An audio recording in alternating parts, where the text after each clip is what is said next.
வணக்கம். எங்கள் தமிழ் மருத்துவ சேனலுக்கு உங்களை அன்போடு வரவேற்கிறோம். இன்னைக்கு நம்ம வீடியோவில் என்ன பார்க்க போறோம்னா, அதாவது திருமண தடை நீங்க என்ன பரிகாரம் பண்ணலாம், என்ன பூஜைகள் பண்ணலாம், இந்த பூஜை பண்ணுனா நமக்கு சீக்கிரம் வரன் கிடைக்கும். அந்த பூஜை என்னங்கிறத இந்த வீடியோவில் சொல்லியிருக்கேன். ஸ்கிப் பண்ணாமல் கேளுங்க. அதுக்கு முன்னாடி எங்கள் சேனலை சப்ஸ்கிரைப் பண்ணுங்கள். ஏன்னா நாங்கள் ஆன்மீக தகவல்கள், பூஜைகள், அன்றைய பரிகாரங்கள், அன்றைய தினம் என்னென்ன செய்யலாம் செய்யக்கூடாதுங்கிறத நாங்கள் டெய்லியும் அப்டேட் பண்ணிகிட்ருக்கோங்க. அதனால் நீங்கள் எங்கள் சேனலை மறக்காமல் சப்ஸ்கிரைப் பண்ணுங்கள். அப்புறம் எங்களுக்கு உழைப்புக்குரிய ஒரு கிஃப்ட்டு உங்கள் லைக்கு தான். அதனால் மறக்காமல் லைக் ஒன்று போடுங்க. இந்த வீடியோக்கள் உங்களுக்கு பிடிச்சிருந்துச்சுன்னா மற்றவர்களுக்கு ஷேர் பண்ணுங்கள். ரொம்ப பயனுள்ளதாக இருக்கும். வாங்க வீடியோக்குள்ளே போகலாம். திருமணங்கிறது வாழ்க்கையில், அதாவது ஆணாகட்டும் பெண்ணாகட்டும், அவர்களுக்கு முக்கியமான ஒரு பகுதி திருமணங்கிறது ஒரு இதுதான். அந்த திருமணம் செய்யாமல் எந்த மனுஷனாலையும் நம்மளால் நிம்மதியாக வாழ முடியாது. திருமணம் செஞ்சாலும் நிம்மதியாக வாழ முடியாது தான். ஆனால் திருமணம் இல்லாமலும் வாழ முடியாது. ஏன்னா இப்போ இருக்கிறத விட கடைசி காலங்களில் நமக்கு ஒரு துணை இருந்தால் மட்டுமே தான் நம்மளுடைய வாழ்க்கை பூர்த்தி அடையும். ஆனால் சில பேருக்கு பார்த்தீங்கன்னா திருமண யோகம் சீக்கிரமாகவே அமைஞ்சிடும். நீங்கள் நிறைய பேர் பார்த்துருப்பீங்க. சின்ன பொண்ணு சின்ன பசங்களாக இருப்பாங்க, கல்யாணம் பண்ணியிருப்பாங்க. அது லவ் மேரேஜ் ஆகட்டும், அரேஞ்ச் மேரேஜ் ஆகட்டும், அந்த திருமண யோகம் சிலருக்கு சீக்கிரமாகவே வந்துடும். ஆனால் சில பேருக்கு பார்த்தீங்கன்னா 40 வயசுக்கு மேலே ஆகியுமே அந்த திருமண யோகம் கிடைக்காமல் கஷ்டப்படுவாங்க. அதற்கு அவர்கள் ஏறாத கோயில்கள் இருக்காது, பரிகாரங்கள் இருக்காது, ஜோதிடம் பார்த்துருப்பாங்க. என்ன பண்ணியிருந்தாலுமே அவங்களுக்கு பொண்ணு கிடைக்கிறது, மாப்பிள்ளை கிடைக்கிறது அவ்வளோ கஷ்டப்பட்டுருப்பாங்க. அதாவது வீட்டில் திருமணங்கிற பேச்சை எடுத்தாலே, அதாவது நம்மளுடைய அம்மா அப்பா, தாத்தா பாட்டிங்க எல்லாமே முதல்ல போய் என்ன செய்வாங்கன்னா ஜாதகம் பார்ப்பாங்க.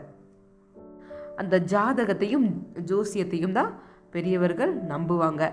அப்படி ஒரு வேளை இந்த ஜோசியத்தை பார்த்து திருமண பொருத்தம் அமைஞ்சிருந்தாலுமே அவர்களுக்கு திருமணம் நடைபெறுவதில் தாமதம் ஏற்படும். பெரியவர்கள் மட்டும் இல்லைங்க, திருமண கனவுகளுடன் அதற்கேற்ற வயதில் இருப்பவர்களுக்கும் கூட திருமணம் தள்ளி போவது மனதில் கொஞ்சம் வருத்தத்தை ஏற்படுத்தும். இருப்பினும் ஜாதக பொருத்தமின்மை, ஜாதகத்தில் தோஷம் உள்ளிட்ட பல காரணங்களுக்காக ஒரு சிலருக்கு திருமணம் தள்ளி போகலாம். இதை எப்படி சரி பண்ணுறதுனா, அதாவது வழிபாடுகள், சில பரிகாரங்கள் செய்வதனால மட்டும்தான் இந்த தோஷத்தினாலையும் இந்த ஜாதகம் அந்த பிரச்சனைனாலையும் நம்ம வெளியே வர முடியும். நிறைய பேர் போய் ஜோசியரை பார்த்துருப்பீங்க. அவங்களும் இந்த தோஷம் இருக்குது அப்படின்னு சொல்லியிருப்பாங்க. அதுக்குரிய பரிகாரங்களும் சொல்லியிருப்பாங்க. அந்த பரிகாரங்களும் நீங்கள் செஞ்சுருப்பீங்க. அந்த வழிபாடு தலங்களுக்கும் போயிருப்பீங்க. ஆனாலும் திருமணம் தள்ளி போயிருக்கும். அது என்ன பிரச்சனை, என்ன ஏதுன்னு எங்களுக்கே தெரியாது. ஆனால் நம்ம முன்னோர்கள் அதுக்குரிய சில பரிகாரங்கள் அப்போவே சொல்லிட்டு போயிருக்காங்க. அந்த பரிகாரங்கள் நீங்கள் செஞ்சு பாருங்கள். உங்களுக்கு வரன் கிடைக்க நிறைய சான்சஸ் இருக்குது. திருமணம் நடைபெறக்கு கூட உங்களுக்கு நிறைய வாய்ப்புகள் இருக்குது. அந்த பரிகாரங்கள் என்னன்னு நான் சொல்கிறேன். முதல் பரிகாரமாக நம்ம முன்னோர்கள் சொன்னது என்னன்னா, திருமண தாமதத்திற்கு மிகவும் உகந்த பரிகாரமாக சொல்வது ஒரு ஏழை பெண்ணின் திருமணத்திற்கு உதவுவது. அது நிதியாக இருந்தாலும் சரி, இல்லை பொருள் உதவியாக இருந்தாலும் சரி. அதாவது நான் என்ன சொல்ல வரேன்னா, மொத்த செலவையும் எடுத்துக்கணும்னு நான் சொல்ல வரலங்க. ஏதோ ஒரு பங்கு எடுத்துக்கோங்க. அதாவது அரிசி வாங்கி கொடுங்க, இல்லைன்னா காய்கறிகள் வாங்கி கொடுங்க. அந்த மாதிரி ஏதோ ஒரு பங்கு எடுத்துக்கிங்களா. அதுவும் முடியலையா, உங்களால் முடிஞ்சால் பண உதவிகள் நீங்கள் செய்யலாம். இந்த மாதிரி நீங்கள் தான தர்மங்கள் பண்ணும்போது திருமணம் நடைபெறுவது மட்டும் இல்லாமல் உங்களுடைய, அதாவது அடுத்த வர ஜென்ரேஷனுக்கும் நீங்கள் புண்ணியம் சேர்த்து வைக்கிற பலனை நீங்கள் கொடுக்கறதா அர்த்தங்க. அதற்கு அடுத்த பரிகாரமாக என்ன சொல்லியிருக்காங்கன்னா, அதாவது முதியோர் இல்லம் இல்லைன்னா ஆதரவற்ற இல்லங்களுக்கு போய் நீங்கள் ஏதோ ஒரு நாள் சாப்பாடு நீங்கள் வாங்கி கொடுங்க. இது ஒரு பெஸ்ட்டு பரிகாரமாக நம்ம முன்னோர்கள் சொல்லியிருக்கிறாங்க. அவங்களோட, அதாவது அந்த பெரியவர்களோட நம்ம ஆசி பெற்றாலே நம்மளுடைய தோஷங்கள், நம்மளுடைய சாபங்கள் எல்லாமே நீங்கிரும். அதனால் நீங்கள் அவர்களுக்கு ஒரு நேரம் உணவு வாங்கி கொடுங்க. அதற்கு அடுத்த வழிபாடுகளாக நான் என்ன சொல்கிறேன்னா, திருமண தடை நீங்கி விரைவில் திருமணம் நடைபெற ராகு காலத்தில் துர்க்கை அம்மனை வழிபடுவது கைமேல் பலன் கொடுக்குமாம். இந்த பூஜை பரிகாரத்தை நீங்கள் யார் வேணாலும் பண்ணலாம். அது ஆண்களாக இருந்தாலும் சரி, பெண்களாக இருந்தாலும் சரி, யார் வேணாலும் பண்ணலாம். துர்க்கை அம்மனுக்கு விளக்கு போட்டு, அதாவது எலுமிச்சை பழத்தை 2ஆக அறுத்து அதில் நீங்கள் நெய் ஊற்றி திரி போட்டு விளக்கு போட வேண்டும். அப்படி அம்மனுக்கு நீங்கள் விளக்கு போட்டுட்டு வந்தீங்கன்னா, அதாவது தொடர்ந்து ஒரு 7 வாரம் நீங்கள் போட்டுட்டு வந்தீங்கனாலே அதுக்கு நிறைய பலன் கிடைக்கும். உங்களுக்கே தெரியும். அது மட்டும் இல்லாங்க உங்களோட உடல் பிரச்சனைகள் இருந்தாலும் கூட தீர்ந்துவிடும். அதற்கு அடுத்த பரிகாரமாக, அதாவது விரதம் இருக்க வேண்டும். திருமண தாமதத்தை போக்க 16 திங்கட்கிழமைகளில் விரதம் இருந்து சிவபெருமானை வணங்கினால் உங்களுக்கு திருமண யோகம் கிடைக்கும் என்பது பெரியோர்களின் நம்பிக்கை. அதாவது ஒவ்வொரு திங்கட்கிழமையும் நீங்கள் அதாவது அந்த விரதம் இருக்கணுங்க. இருந்துட்டு நீங்கள் சிவபெருமான், அதாவது மாலையில் சிவபெருமான் கோயிலுக்கு சென்று அவர்களை நீங்கள் அந்த 16 திங்கட்கிழமையும் நீங்கள் தொடர்ந்து நீங்கள் வழிபட்டு வந்தீங்கன்னா அந்த 16 திங்கட்கிழமைக்குள் உங்களுக்கு நல்ல ஒரு வரன் அமையுங்கிறது பெரியோர்களின் நம்பிக்கை. அதுவும் நீங்கள் செஞ்சு பாருங்கள். ஏன்னா இது சிவபெருமானின் அருளோடு சேர்ந்து பார்வதி தேவியின் அருளும் உங்களுக்கு கிடைக்கிறதுனால என்ன ஆகும்னா திருமண தடைகள் நீங்கி உங்களுக்கு இந்த நாட்களுக்குள் திருமண யோகம் அமையும்.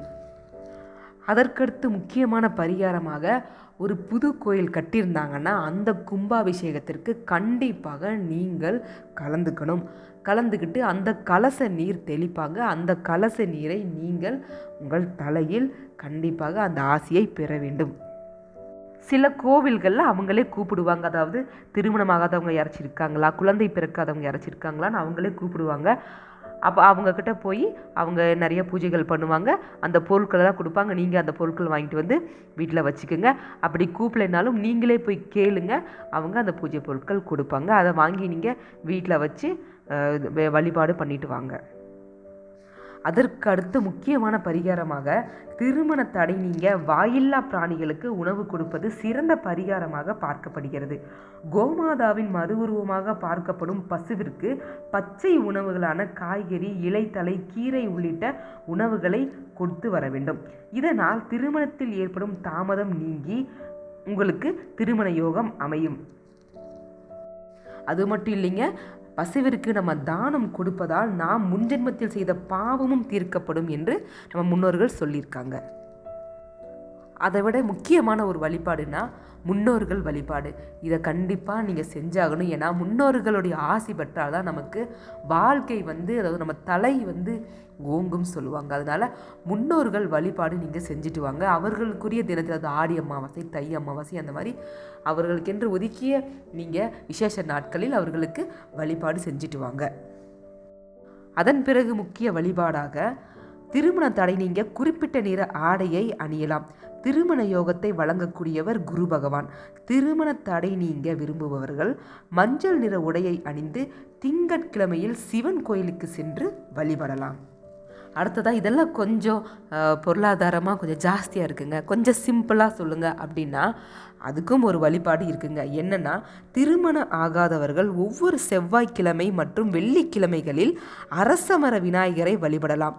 உங்களின் வழிபாடு செய்யும் நேரம் காலை 6 மணி முதல் 9 மணிக்குள்ளாக இருந்தால் நல்லது. இதனுடன் நெய் தீபம் ஏற்றி வழிபட்டால் இன்னும் சிறப்பு. இதை விட சிம்பிளான வழிபாடு இருக்காதுன்னு நினைக்கிறேங்க.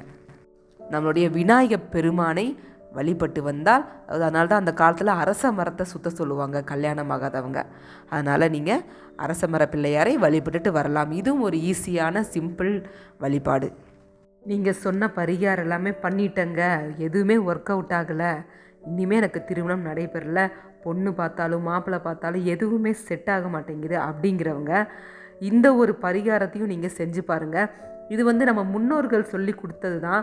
அதனால் நீங்கள் இதையும் கொஞ்சம் ட்ரை பண்ணி பார்க்கலாம். எத்தனையோ பண்ணிட்டோம், இதையும் கொஞ்சம் ட்ரை பண்ணி பாருங்கள். கண்டிப்பாக அதாவது வரன் கிடைக்கிறதுக்கு வாய்ப்புகள் நிறையா இருக்குது. அது என்னன்னு பார்த்தீங்கன்னா வாழைப்பூ பரிகாரம். வாழைப்பூ பரிகாரம் அப்படிங்கிறது நீங்கள் ஏற்கனவே கேள்விப்பட்டிருப்பீங்க. கேள்விப்படாதவர்கள் இந்த வீடியோவை பார்த்து நீங்கள் தெரிஞ்சுக்கோங்க. இந்த பரிகாரத்தையும் செஞ்சு பாருங்கள். எல்லா பரிகாரத்துக்குமே ஒரு சூட்சமம் இருக்குங்க. அதை நீங்கள் பின்பற்றி வந்தாலே எல்லா பிரச்சனையுமே தீந்துடும். அதாவது நம்ம முன்னோர்கள் அந்த காலத்தில் இந்த மாதிரி திருமண தடை நீங்கிறதுக்கு இந்த பரிகாரத்தை தான் பண்ண சொல்லுவாங்களாம். இந்த பரிகாரத்தை பண்ணி நிறையா பேர் பலனடைஞ்சிருக்காங்க. அன்றைக்கி தான் நான் உங்களுக்கு சொல்கிறேங்க. எத்தனையோ ட்ரை பண்ணியிருப்பீங்க. அதனால் இதையும் ஒரு டைம் ட்ரை பண்ணி பாருங்கள். நம்ம முன்னோர்கள் சொல்வதில் ஏதோ ஒரு அர்த்தம் இருக்கும். அதனால் இந்த பரிகாரத்தை செஞ்சு பாருங்கள். எப்படி செய்கிறதுங்க சொல்கிற கவனமாக கேளுங்க. திருமணம் தள்ளி போகிறது என்கிறவர்கள் 48 நாட்களுக்கு தினமும் ஒரு வாழைப்பூ வாங்கி அதில் உள்ள பூக்களை தனித்தனியாக உதிர்த்து அவற்றை மாலையாக கோர்த்து கொள்ள வேண்டும். இந்த மாலையை எடுத்து சென்று அருகில் இருக்கும் பத்ரகாளி அம்மன் அல்லது வராகி அம்மன் கோவில் எதுவாக இருந்தாலும் அங்கு சென்று விரைவில் திருமணமாக வேண்டும் என்று உங்கள் பெயருக்கு அர்ச்சனை செய்து அம்மனுக்கு மாலையை சாற்ற வேண்டும். இவ்வாறு ஒரு நாள் கூட தவறாமல் 48 நாட்களும் நீங்கள் கோவிலுக்கு சென்று இந்த மாலையை சாற்ற வேண்டும். அடுத்ததாக அந்த கடைசி 48வது நாள் 9 கலசங்களை எடுத்துக்கொண்டு அவற்றில் நவதானியங்களை போட்டு அவற்றின் மீது பச்சரிசியை போட வேண்டும். அதற்கு மேல் 9 வாழைப்பூக்களை வாங்கி 9 கலசத்துகளின் மீதும் வைக்க வேண்டும். கோவிலில் உள்ள அல்லது ஏதாவது சாஸ்திரம் தெரிந்த புரோகிதரை வைத்து கணபதி ஹோமம் அல்லது வள்ளி தெய்வசேனா சமோத சுப்பிரமணிய ஹோமம் இவற்றில் ஏதாவது ஒன்றை செய்ய வேண்டும். பூஜைகள் அனைத்தும் செய்து முடித்த பிறகு 9 கலசங்களில் உள்ள வாழைப்பூக்களில் உள்ள பூக்களையும் உதிர்த்து 9 மாலைகளாக கோர்த்து கொள்ள வேண்டும். இந்த மாலைகளை எடுத்து சென்று அதே அம்மன் கோவிலில் உள்ள உங்கள் பெயரில் அர்ச்சனை செய்து அம்மனுக்கு சாற்ற வேண்டும். இந்த மாதிரி நீங்கள் தொடர்ந்து இந்த 48 நாட்கள் பண்ணிட்டு வந்தீங்கன்னா கண்டிப்பாக அந்த 48 நாட்களுக்குள்ளே கூட உங்களுக்கு வரன் அமையும். இல்லைன்னா அந்த 48 நாட்கள் விரதம் இருந்த பிறகு உங்களுக்கு பிடித்த வரன் தேடி வரும். கவலை வேண்டாம். இந்த பரிகாரத்தை பார்த்திங்கன்னா கல்யாணம் ஆகாதவங்க தாங்க பண்ணணும். கல்யாணம் ஆனவங்க பண்ணக்கூடாதுங்க. அதாவது வரன் தொலாவிட்டு இருக்கேன் அப்படிங்கிறவங்க தான் இந்த பரிகாரத்தை பண்ணணும். கல்யாணமான ஜோடிகள் இந்த பரிகாரத்தை பண்ணக்கூடாதுங்க. திருமணத்திற்கு தயாராக இருக்கும் நபர் தான் இந்த பரிகாரத்தை பண்ணணும். வேறு யாருமே அவங்களுக்கு பதிலாக பண்ணக்கூடாதுங்க. அவங்க தான் பண்ணணும். எல்லாமே ஒரு நம்பிக்கை தாங்க. அந்த நம்பிக்கை தான் நம்மளுடைய வாழ்க்கையே. இறைவனை நம்புங்கள், கண்டிப்பாக அவர் கைவிட மாட்டார். நீ வெயிட் பண்ணாலும் உங்களுக்கு நல்ல வரன் கிடைக்கும். நம்பிக்கையோடு இருங்க. ஏன்னா ஒருத்தனுக்கு ஒருத்திங்கிறது கண்டிப்பாக எழுதப்பட்ட விதி.